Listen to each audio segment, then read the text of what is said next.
I want to tell you all why we're having this particular session today.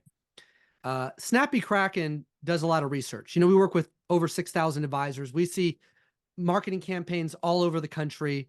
And last year, we took a look at all the data, all the performance, and we benchmarked. You've probably seen this study. We benchmarked 10,000 advisors, 600,000 campaigns, 250,000 data points. And when I looked at the data from this report, it was very evident to me that some advisors were getting outsized results. And we wanted to know, what are those advisors doing that's getting them such outsized results? And by the way, if any of you want a copy of this full research report with all the benchmarking data in it, I'll have my team drop a link in the chat for you. And if you have any questions today of these panelists, please use the Q&A feature, which I will be monitoring. Because when I saw what they were doing, I said, other advisors have to see this. They're going to want to know what the secret is to this kind of performance. And so I asked these folks to join us today and walk us through what they're doing, what their process is, and how they're getting such exceptional performance. So to get us started, without further ado, you don't want to hear me, you want to hear from them. So I'm going to start by asking Chris to introduce himself and his firm briefly by sharing a quick backstory, how he got started as an advisor, and a little overview of what his business looks like now. And then we'll move on to the next panelist. Yeah, thanks. I'm Chris Mediate from Ohio. I'm in a small town called Canfield, Ohio here.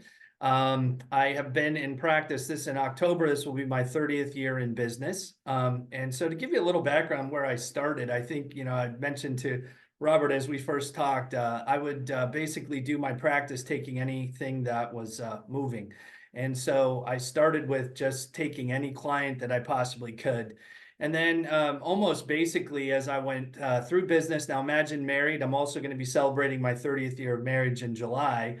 And having my very first year, still have a picture of my 1099 that I had made $7,700 before expenses in my first year in business. And it doesn't take long to start to figure out that, you're not going to be around too long and you're not going to have a happy partner. So tried, almost out of the business. And then I pivoted into college funding, which really helped. I started to build my practice that way. And then I sort of transitioned out of that as some of my client base started moving more towards retirement. I got more heavily engaged in financial planning, actually. And sort of that's how my practice sort of took off.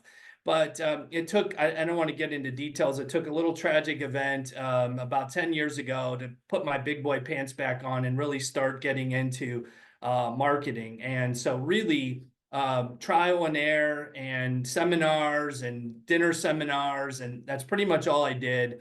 And then over the last 5 years and maybe even less, I really started knowing that I needed to broaden my funnel. And that's where a lot of I have different drips. I have different ways that we're getting prospects now. And it's really transitioned my business because I was one track. I was always a one track, person. And when you start to realize that starts to dry up, you have to start looking at other resources. And so we went really hard at marketing and adding those other funnels. And now to see where our business is today, it's actually kind of unbelievable, the growth that we've had year in and year out. I mean, the last 2 years, we've just continued to better our year. I'm still a solo practitioner. We are adding other team members. I have a nice team of 7 here. But the growth has been amazing, and I'm just happy to be here to share what I have. Yeah, thank you. And I'm going to ask, before I ask Jennifer, just one question for each of you, and then I'm going to launch a poll for the audience, because this session is about lead generation and growth. So if you had to guess, on average, how many new opportunities or leads are you generating at your firm month in, month out? We're generating about 51 new leads a month. Okay, awesome. So good. So keep that in mind. I'm going to launch a poll for the audience while we listen to Jennifer introduce herself, and Patrick. I would like you to also take this poll, and I'd like to see how the audience stacks up here with our panelists. Okay, Jennifer, please give us a little background on you. And we know you're not the founder of the firm, but you play a vital role. So please share what your role is as well. Thanks, Robert. So, my name is Jennifer Lawson, and I am the Director of Client Experience for Russell Total Wealth and Wellness, located outside of Dayton, Ohio. So, a neighbor to Christopher. Our firm actually was born out of a CPA firm that started back in the 70s. Our founder, Ron Russell, was actually a forensic accountant and worked to put white collar criminals behind bars. And he was giving this tax advice to his clients, sending them out, and then they're coming back the next year, and things were a mess. And there was such a disconnect because at the time, you could not get financial advice from the same person that was giving you your tax advice. So when that legislation changed, we then turned into Russell and Company and started giving people the advice that they deserved. Last year, we celebrated our 20th year in business, and we now have a team of over 20 people, and it's continuing to grow all the time. We're currently at about 750 million in assets under advisement, with some big goals to grow those numbers, and Snappy Kraken has certainly been a part of that for us. We are averaging right now through all sources about 150 leads per month. Awesome. I think you guys are starting to get a flavor of why I wanted to talk to this group. All right, Patrick, how about you? Tell us a quick backstory and where you're at as a firm today. Yeah, Pat Strubbe. I am the founder of Preservation Specialists. We are in Columbia, South Carolina. I have 27 years experience. Grew up and started in the Midwest. Got tired of the cold.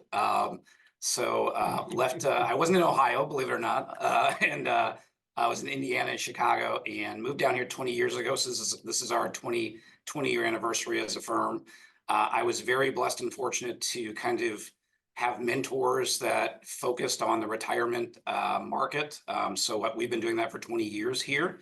And yeah, we kind of were doing the lifestyle practice for a while, doing dinner seminars. And then the last 7 or 8 years, we've been on a growth path and excited to build the business. All kinds of marketing tools, not only to gain leads, but also then to nurture those leads as well. I would say we are probably about that 50 leads a month right now. Awesome. Hey, thank you so much for the intro. Also, we're going to go ahead and publish the poll here in a little bit. But before we do, I want to start to dig in, because when I look at the poll data, which I will publish here momentarily and share the results with you, you can see the vast majority of our audience, 66%, is getting less than 10 leads a month. Very, very few getting anything above 50. All these advisors are. And when I talk to advisors, the biggest challenge they usually have is filling that top of funnel, getting an audience, and then ultimately getting qualified leads. That's really important. And figuring out who's qualified and who to pursue. These are experts on that. So this time, Patrick, I'm going to start with you. What are you doing for lead gen? Please tell us what types of campaigns you're running and where your traffic is coming from. Yeah, I think for us, the way we think of it is, and I know maybe there's different terminology that everyone uses, is are we trying to bring someone immediately in for a meeting, which we'd call a one step, or are we just trying to get information and kind of drip on them and then get them in for a meeting later on, which we call two steps. So to date, we've had a radio show for about 7 years now that goes direct straight to an appointment. We do some dinner seminars, not as many as some. Those are going straight to appointment. And then what we've added in, and Snappy's been a big piece of this, is television and social media. And so both of those are pure lead generation. We may stumble into someone who wants a meeting right away, but obviously there's people that aren't ready for a meeting right away. And so they need to be nurtured. So we have a 2-minute commercial that we run during the local weekend news. So it's kind of running through the commercial break. And so that's where the largest part of our leads are coming from that are kind of being developed with these nurturing sequences. Great answer. And actually, I'm going to give you a follow-up question, Patrick, before I pass it on. And I'd like everybody to answer this follow-up question as well when they talk about what they do, because I think it's a really important one.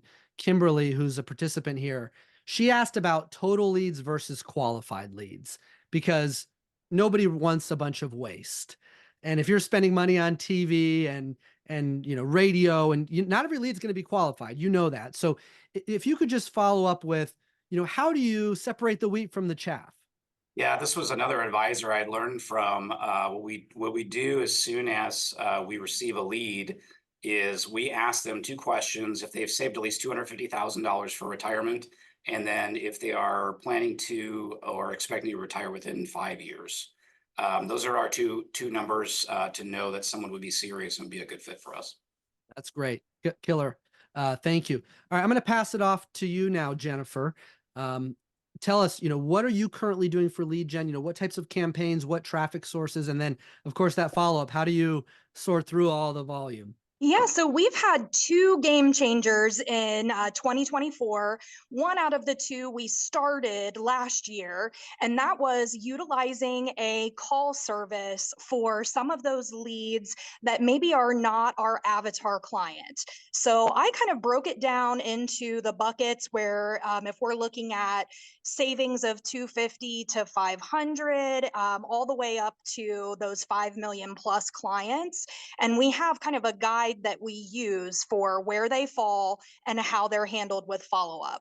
The call, it's actually called Call Care, is what we use, and they will call leads up to 7 times on our behalf with a predetermined script that we work with them on. They're fantastic, as well as something that I have loved this year is we started utilizing AI technology to get more information on our leads before we're reaching out.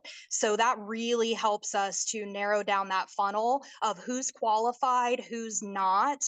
And the technology that we use will actually assign a score to that lead to help you determine how likely they are to be making a large financial decision or change from an advisor.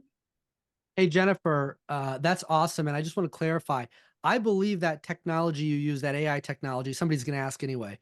It's Catchlight, correct? That's correct, Robert. Yeah. Yes. Yeah. And Snappy Kraken is in the process of integrating with them right now for anybody who's here and curious about that. Woo. So yeah, exactly. Okay. Excellent, Jennifer. Thank you. So, Chris, let's go to Yeah. you now. Same question. What types of campaigns are you running? Where are your leads coming from? And how are you sorting through them? We do a lot of digital that we push for. We do a lot of branding, and the idea of pushing the branding, especially in our area, is we're pretty proud of the way our website is run and how our website looks, and then our web presence. And so we do a lot of pushing towards increasing web traffic. We do a lot of CTA Facebook ads where we're pushing high value offers where we give away toolkits to give information away. And just like Jennifer had mentioned, we really do segment some of the stuff now that we're doing to high net worth clients, because that was one of the big issues of, what type of clients are we looking for between 250 up to 5 to 7 million. We do that. So we've been also using AI to give that score. We do use Catchlight.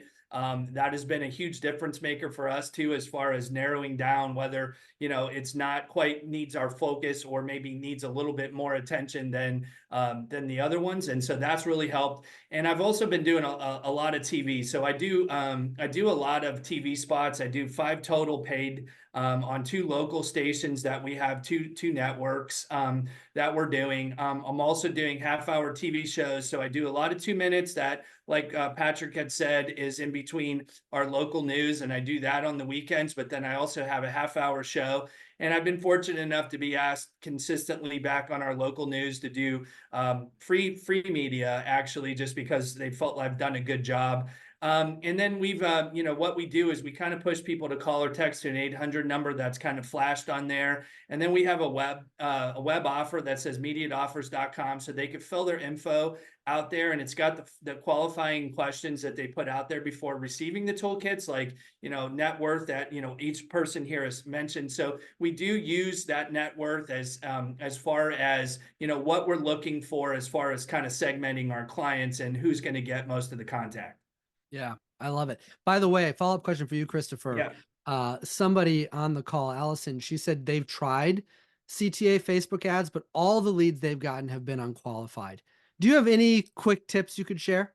For us, again, you know, it's been more or less where we have pushed more towards the AI stuff, more towards the high net worths, because we did run into a little bit of that issue with the call to action of the Facebook ads maybe not being so qualified. So we kind of did do a lot of tweaking. Snappy has helped us with that. We did a lot of other things that we did more tweaking of what it is we're looking for. So what we did notice, and it's kind of hard to put that into perspective, is that we sort of shrunk the we increased the qualifications. We sort of shrunk some of the leads, and so that allowed us, because we got more specialized with the type of leads we were looking for, and that sort of helped us tremendously. And I guess I'll add, I know I got a quick time here, is yeah, we kind of got to be patient, because some of that sort of starts working itself out. So for us, it started off a little bit slower, and we noticed the more consistent that we were doing, the better the quality of those leads were. Yeah. And I want to call that out. You said patience. You know, so Yes. many advisors just aren't patient with their marketing strategy. And if you get leads, sometimes you'll say they're unqualified, but they're not actually unqualified. They're just unqualified right now. Correct. But you now have that contact and you continue to work those leads. And I know that's something you all have in common. You never stop Never. nurturing those, and they eventually do pay off for you. Now let's dig in a little more to the follow-up process, because you can't follow up successfully with 100 leads a month or 50 leads a month and run a business. So tell us about how you are taking these leads and then following up, what the cadence is of automatic versus manual. When do you switch over to advisor, personal intervention, from a call center, for example? So let's start with you this time, Jennifer. How do you follow up with leads? You know, how long do you follow up? How long do you think advisors should follow up? How do you balance automated versus manual and so forth? Well, thanks to Snappy Kraken, my answer of how long to follow up is forever, or until they beg us not to. I want to make sure that even though this may not be the right time, that we are still staying at the front of these folks' minds, so that when it is the right time, they choose us. And it's a no-brainer, because they've been getting our fantastic email communications for however long and know to call us. As far as the follow-up part of it, again, I would revert back to call care, or some type of call center is what we utilize for the leads that are not our like top level, what we call PCG or private client group level folks. Now those I handle personally, and I will kind of adjust my follow-up based to the person.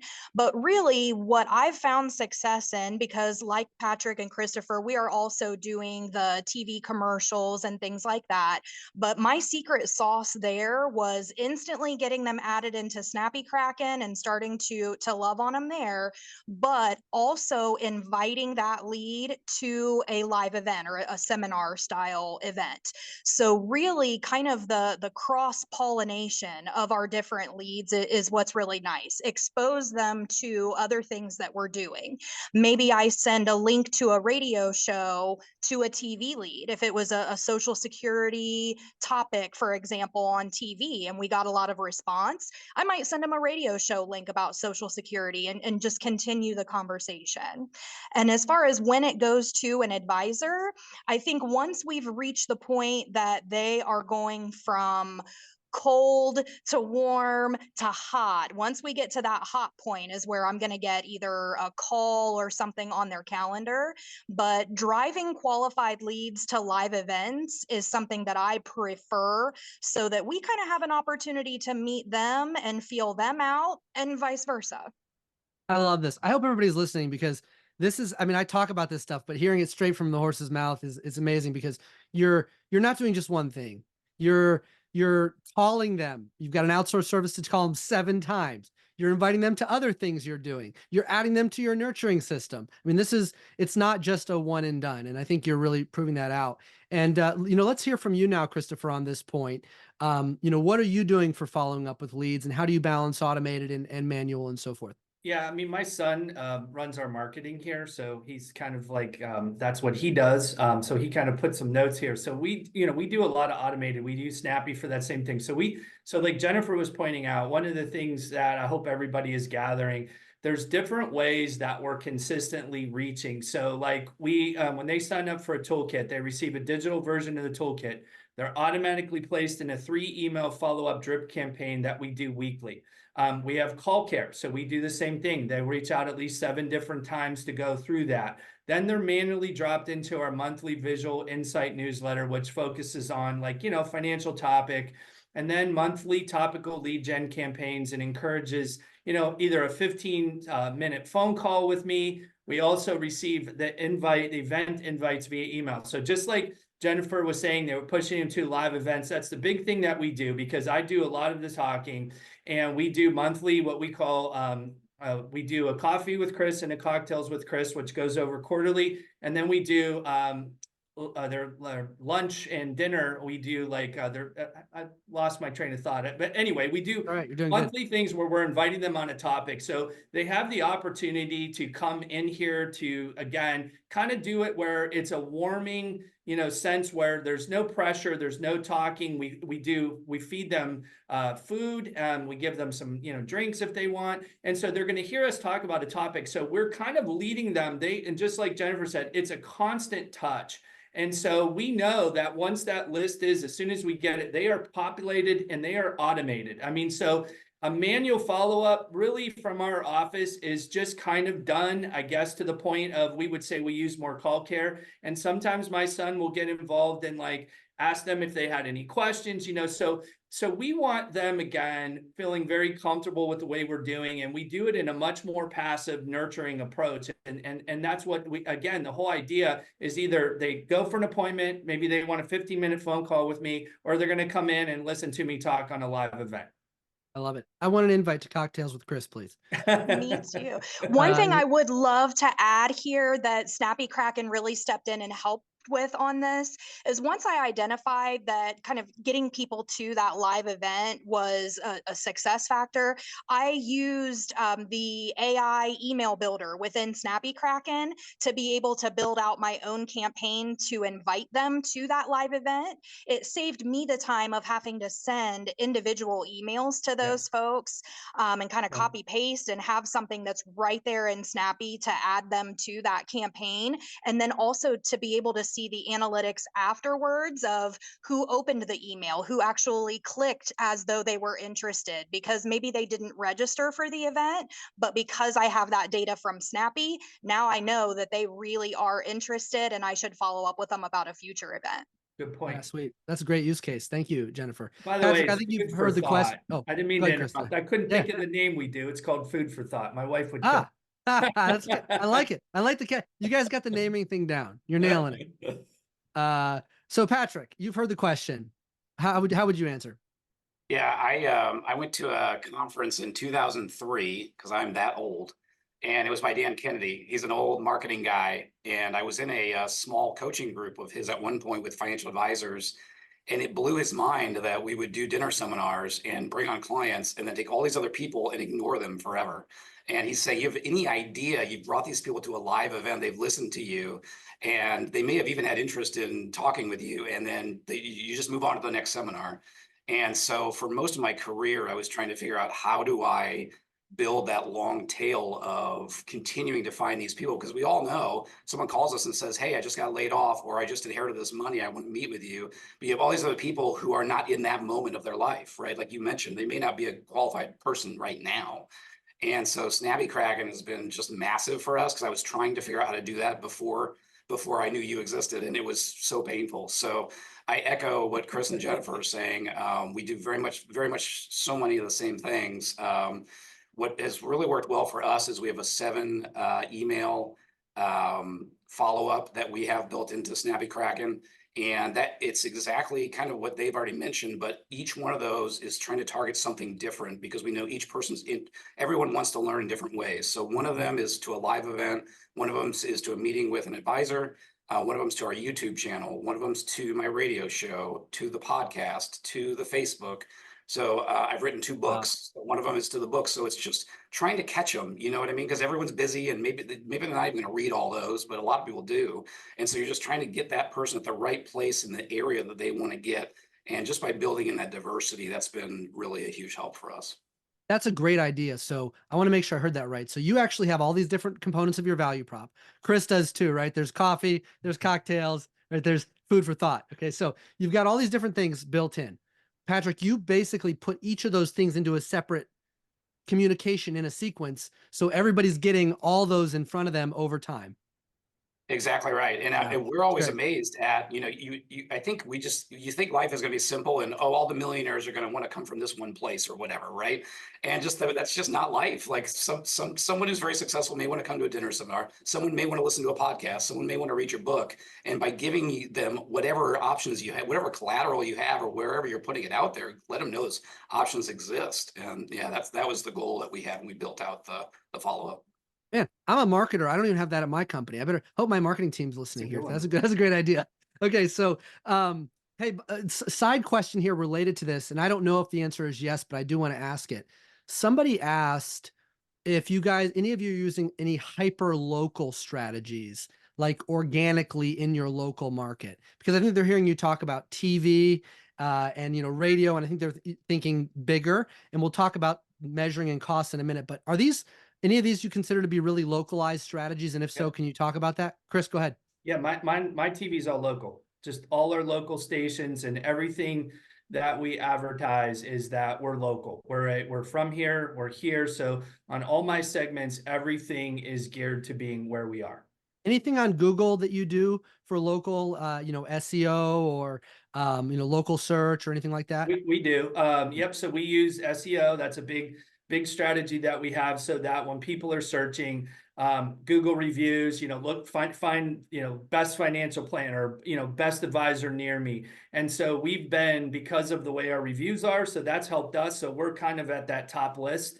If you go around here, and I can't tell you how many times, as I mentioned earlier, we try to drive web traffic. That's one of the things we do. And it's really helped, because when people are searching for us, they're really kind of staying a long time on our pages and looking at us. And I've heard a lot of times, hey, I found you because I was following through the call to action and I looked you up, and then I decided now, after reading it, that I want to come in and talk to you, and that's really helped. Anything either of you would add, Jennifer or Patrick, to that? I would Don't say, feel just with obligated. relation to Facebook ads in particular, because we've had the same struggles of how do you really get those quality leads out of Facebook ads. So we've started to become a little more targeted, not so much in the people, but the actual ads themselves.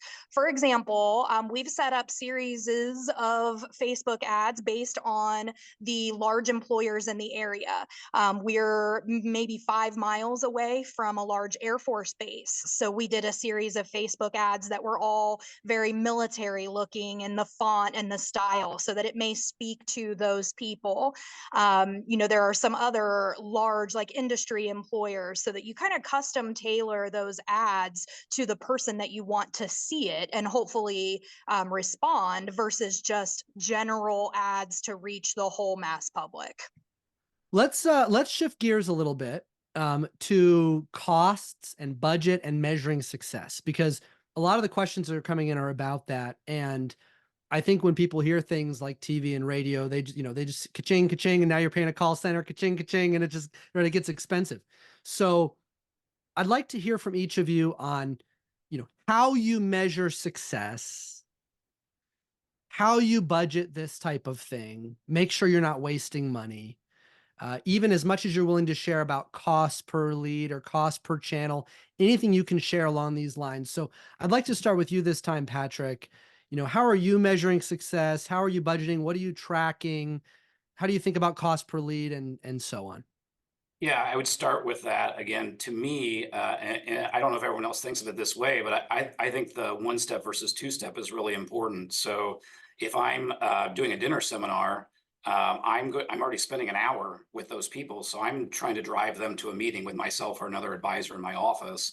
So I'm tracking, most importantly, now I'm tracking, how many people are responding to the invitation, how many people are RSVPing, how many are attending from that, and then how many are coming in, how many are becoming clients. What I'm ultimately getting to is ROI. Did I make more money than I spent on that? Whereas some of these other things, like this 2-minute television commercial, to date, I haven't had someone watch that, call up and say, I want to become a client.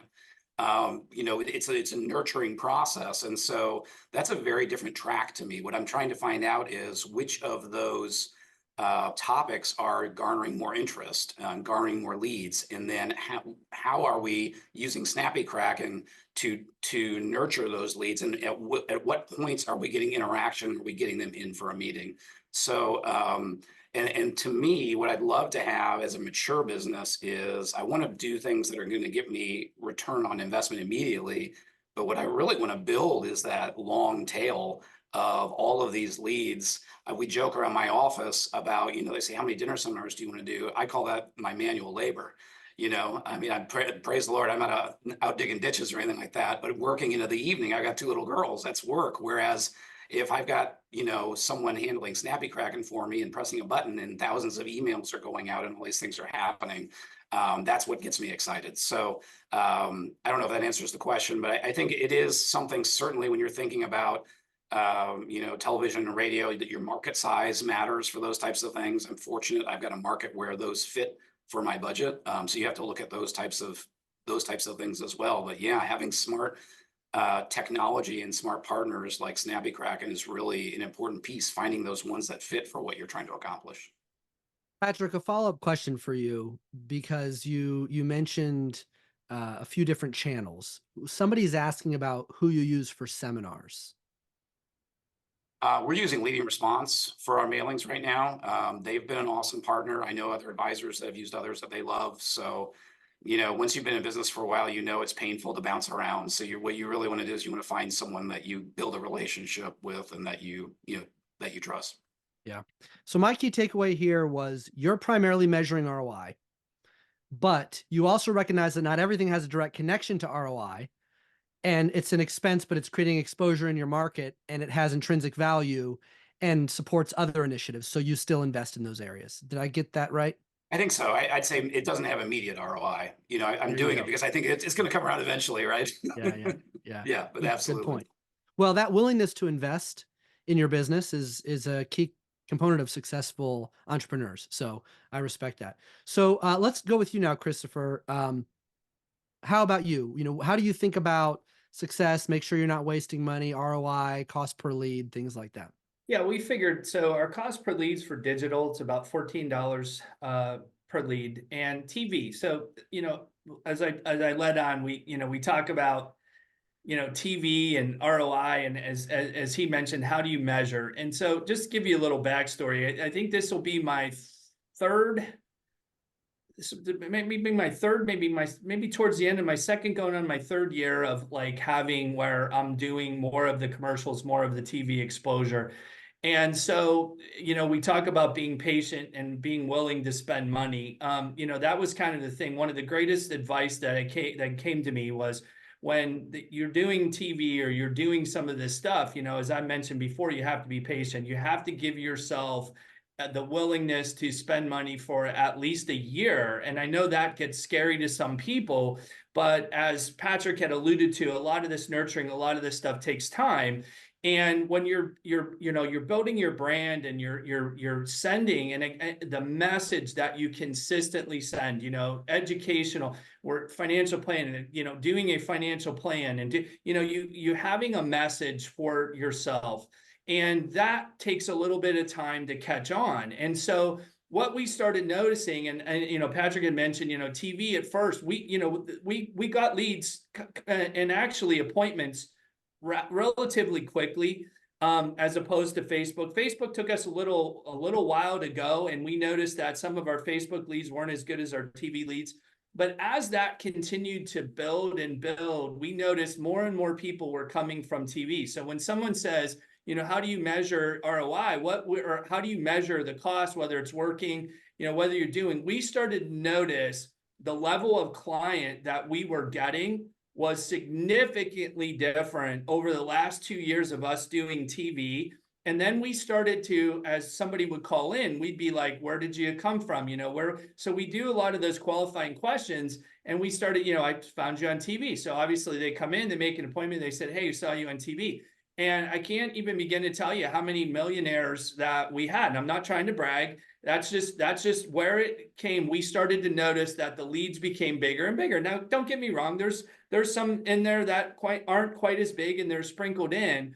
But we've noticed that kind of stuff, because we've been out there, our brand, we've been consistent, we stuck with it, we continue to do it, and we just watched that consistency start to pay off, most importantly, because again, it's top of mind, like Jennifer said. So we just kind of just continued to leverage that brand, and we continued to spend more dollars on marketing for it, because like Patrick said, we measured the ROI. We know it was working. And that's kind of how we decided to determine whether or not we continue to move forward with it. And we've even narrowed that down more. So we're going to start to know whether or not like the Saturday show does better maybe than the Sunday show. And maybe we won't do it at that time next year. So we are leveraging someone to be able to monitor that. And I think that'll be a big difference to where now we focus a little bit more on different time slots, maybe of where we're going to spend our money. Hey, quick follow-up question for you on that. Great insights, by the way.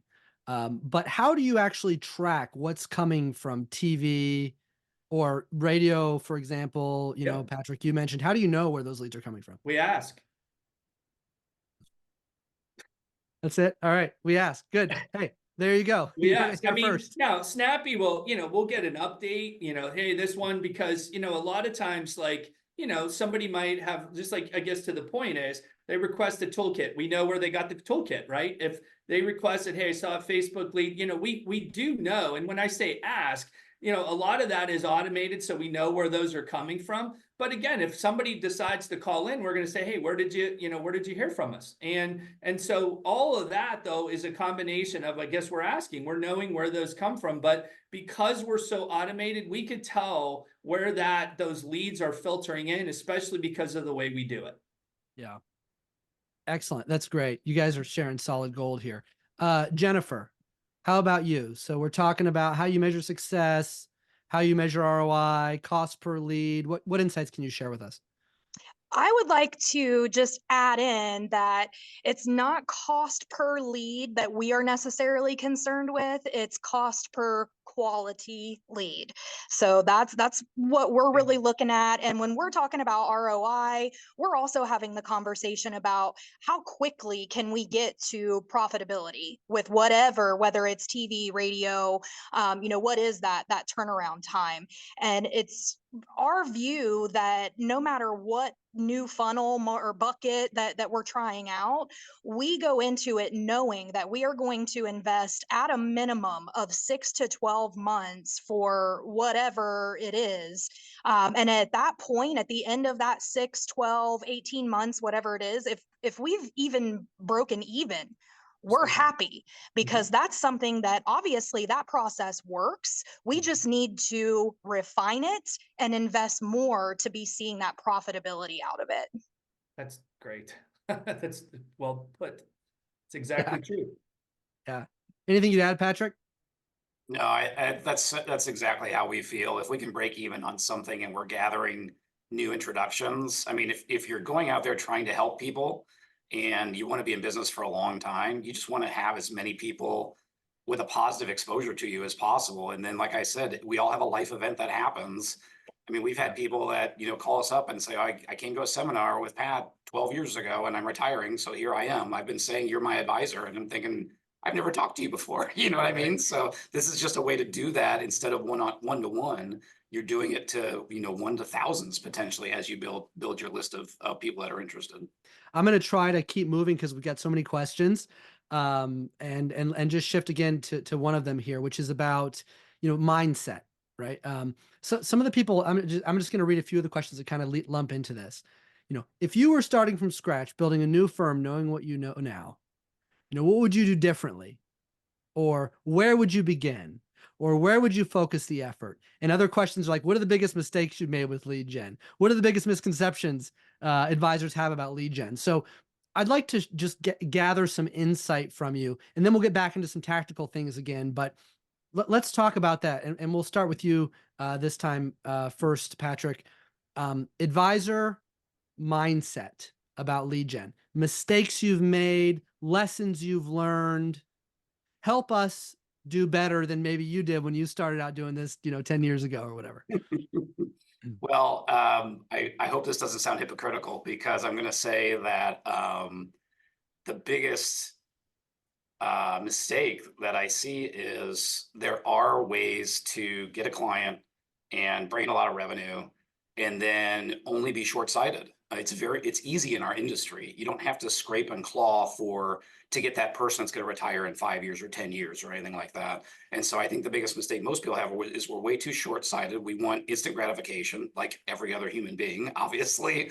But that's the way we are, and we can get away with it with things like that. Now, I will say the reason I say I'm hypocritical is because if someone said, if I'm starting out today, what would you do? Well, I'd probably look for something where I could get an immediate ROI, which would be something like a dinner seminar, because someone's showing up and they're listening to you and they might say, hey, this is something I'm interested in. And you know what I mean? So I think but to me, a successful business is both. Why can't I have ways of finding people that have some interest right now, and at the same time build a list of people that maybe could have a tremendous amount of interest down the road? And all that should do then is just snowball my profitability over time. I love that two-pronged approach, because it's easy to do one and forget the other. But you're absolutely spot on. It can't all be short-sighted. You got to have long-term and short-term initiatives. So that's a great takeaway. Christopher, how about you? I look back about where I came from. I guess the thing that I would add to a lot of that is, you do have to market. And people go, I know that's why you're on the call, but advisors, I've heard this statement, right? We could be the best financial advisor in the world, but if we don't have enough people to sit in front of, we're going to be pretty poor.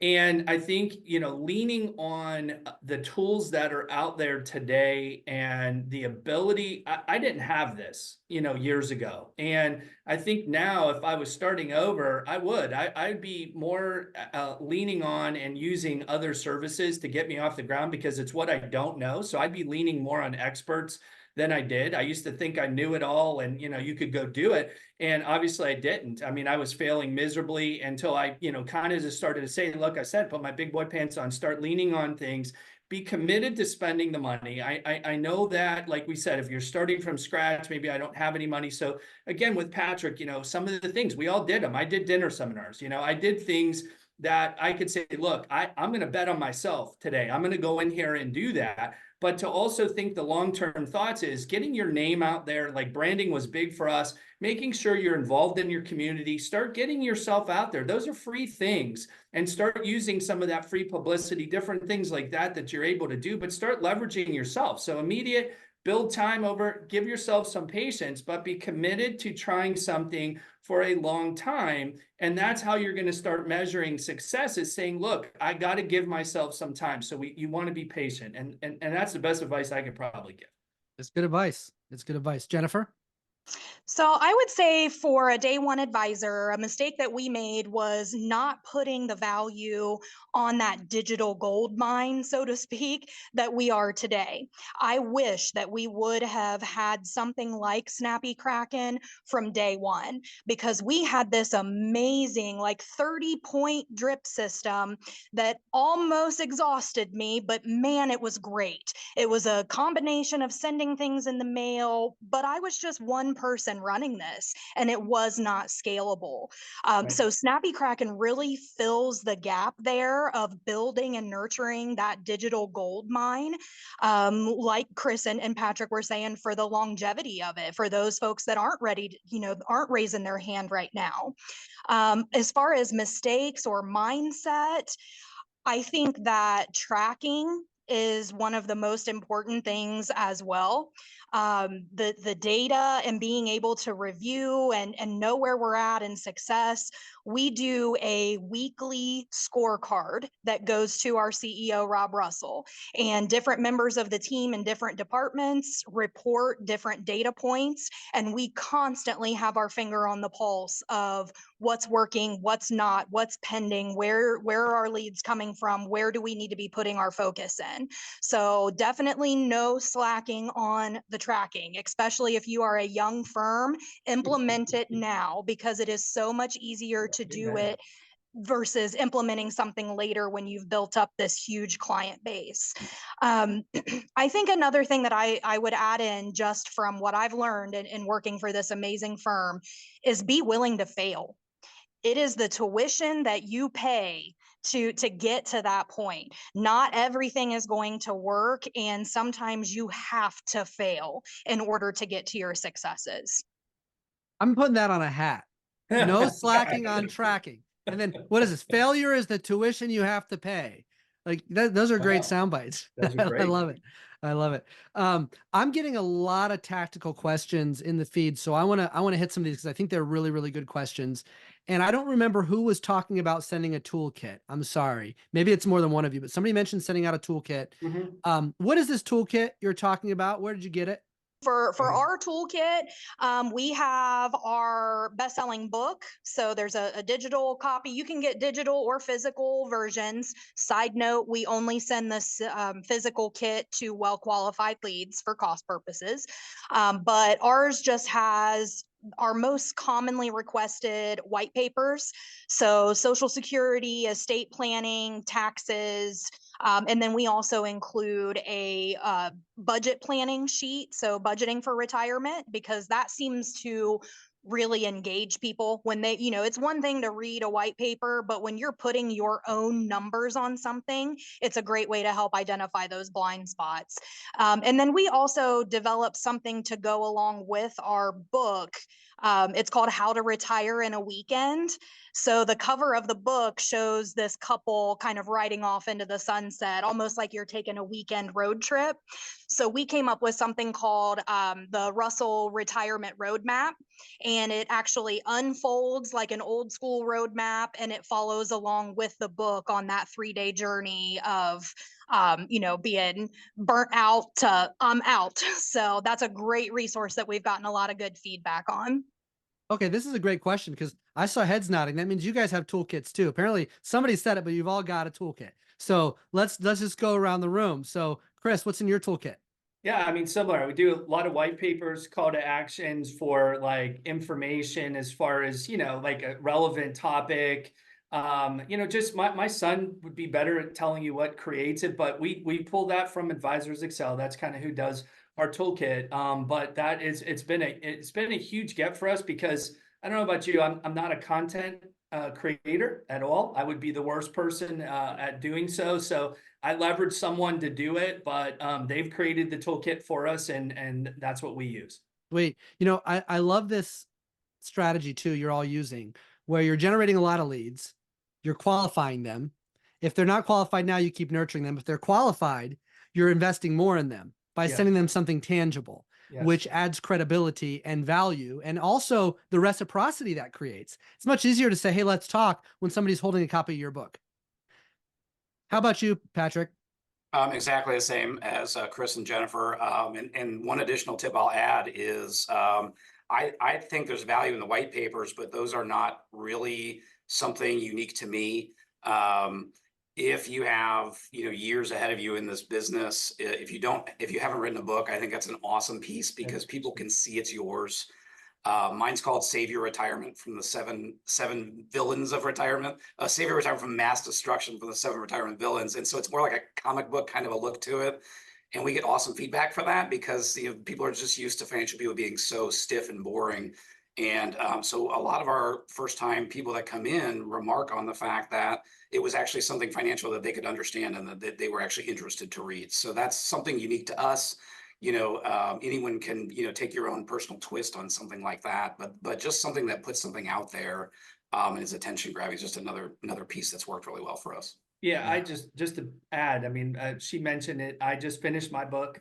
Mine's coming out hopefully in April. It's called Your Money, Your Purpose, and the same thing. So I'm re-recording all my stuff, redoing all our update to kind of push a book. So again, it's more personal to us. I think that's been a big get, that it's somebody that can feel your personality, feel your stuff, feel how you are. And again, I think it just comes back to your messaging. So those people that continue to ask that, what's your message? What are you doing? Because that to me is what separates other advisors, and what you're doing is the type of message that you're sending. So you've all got books, you've all done some TV, some radio, like these are pretty pretty big investments. You've mentioned some good resources that you've used.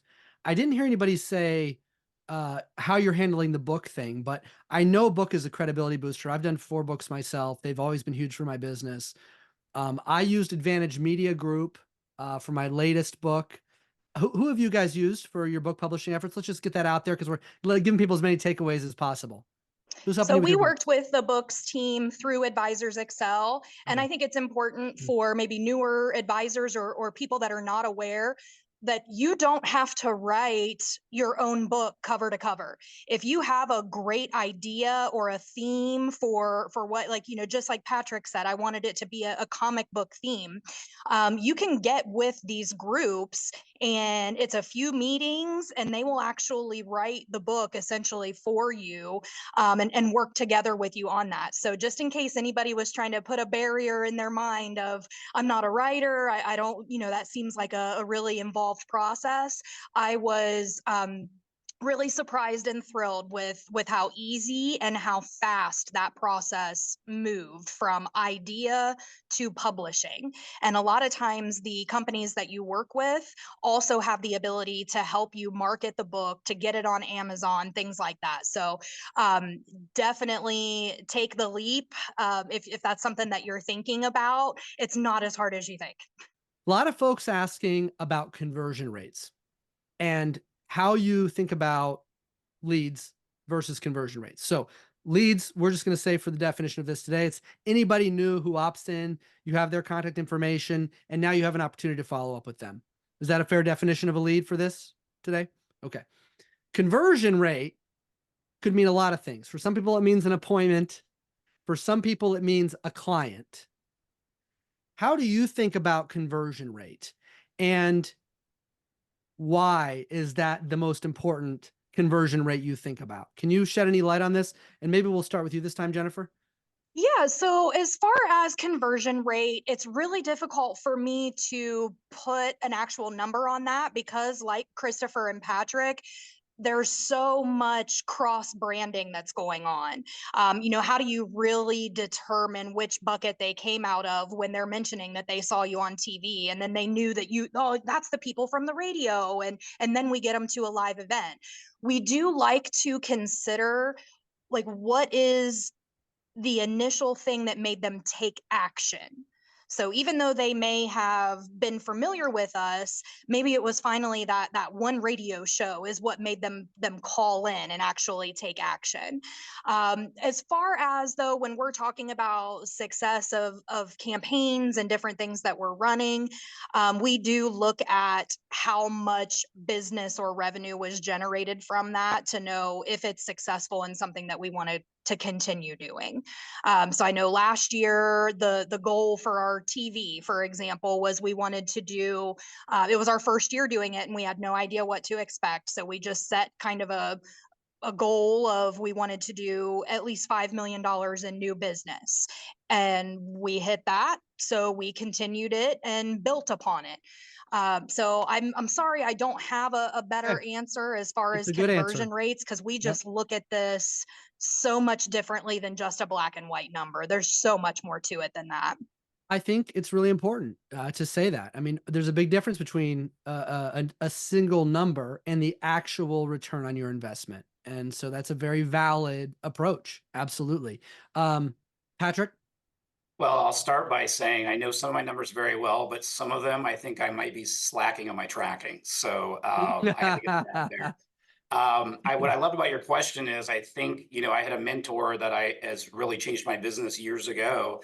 And he believed, and what I followed is, I don't want to waste money. I don't want to spend too much money on leads or anything like that. And I want to know my conversion rates. But what I really want to know is how many first meetings with qualified prospects do my advisors have every week, every month, every year? Because that's where, when people are sitting face to face, then there's an opportunity for good things to happen. So that's what we boil it down to. We're trying to track that on a weekly and yearly basis. Meetings. Same I here. like it. We also Same here. track face-to-face Same here. visits and report that information on that weekly scorecard I mentioned. I love it. I am going to put this up for everybody while we wrap here.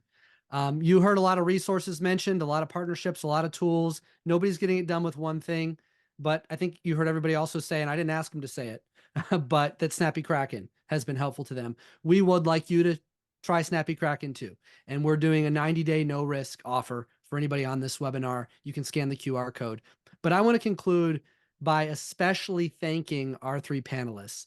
And I wish you could see everybody applauding for you. If we were live at our conference, we'd have everybody stand up and applaud, and they would stand, I know, because you guys absolutely shared remarkable insights. I think my biggest takeaways here today were, you've got to be investing in your business. You cannot be afraid to do that. You've got to be willing to take risks. You've got to be consistent. You've got to have the right measurements in place. You got to know what you're tracking for. And you got to be looking at those numbers 6 months from now, because that's what I heard. 6 months from now to a year, we're investing, and then we're starting to see the return on investment. And it's not just one thing. If you didn't catch it, all of our panelists here, they're doing a variety of things to drive growth in their business, and they're leveraging them together. They might write a book, but it's not sitting on a shelf. It's going into a kit. They might be generating leads from Facebook or TV or radio, but they're not just letting those leads die in the vine. They're calling them 7 times with a third-party service. They're putting them in Snappy Kraken. There's real work and strategy involved here. And I think you guys are really leading the way in how you're approaching this in your business. And I just want to say thank you very much for your time today. Thank you for your insights. I know I learned a lot, and I'm sure everybody else did too.